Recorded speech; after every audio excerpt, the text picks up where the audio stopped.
જે East India કંપનીએ લગભગ 250 વર્ષ ભારતને ગુલામ બનાવ્યું, એ જ ઈસ્ટ ઇન્ડિયા કંપનીના માલિક અત્યારે ભારતીય છે. જી હા, ઈસવીસન 1600માં કપડા અને મસાલાનો વેપાર કરવા માટે ઈસ્ટ ઇન્ડિયા કંપની પહેલી વાર ભારત આવી હતી. આમનો કારોબાર અથવા તો આયાત અને નિકાસ દરિયાઈ રસ્તે થતું હતું અને ત્યાં એમને ચોર અને ડાકુઓનો ભય રહેતો હતો. 1601માં આ કંપનીએ પ્રાઇવેટ આર્મી રાખવાની પરમિશન પાસ કરાવી લીધી અને ત્યારબાદ ચાલુ થયો અસલી ખેલ. ત્યારબાદ આ કંપનીએ એક એક કરીને ભારતના દરેક રાજાઓને હરાવીને તેમના રાજ્યો પર કબજો કરવાનું ચાલુ કર્યું. ઈસ્ટ ઇન્ડિયા કંપનીએ ભારતમાંથી એટલું ધન લૂંટ્યું હતું કે રોબર્ટ ક્લાઇવ જેવા લોકોએ ઇંગ્લેન્ડના પાર્લામેન્ટમાં એમપીઝને પણ ખરીદી લીધા અને સરકારને પોતાના હિસાબે ચલાવવા લાગ્યા.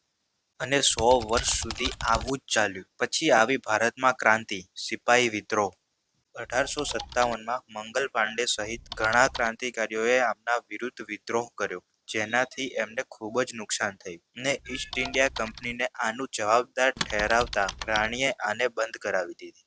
આશરે 150 વર્ષ પછી 2003માં ભારતના એક બિઝનેસમેન સંજીવ મહેતાએ વિચાર્યું કે આ કંપનીને ખરીદીને આનો ઇતિહાસ જ બદલી નાખે. પહેલા એમને 21% સ્ટેક ખરીદ્યું, પરંતુ આનાથી એમનું મન ના ભરાયું. 2010 આવતા 120 કરોડ રૂપિયા લગાવીને આખી કંપની જ ખરીદી લીધી.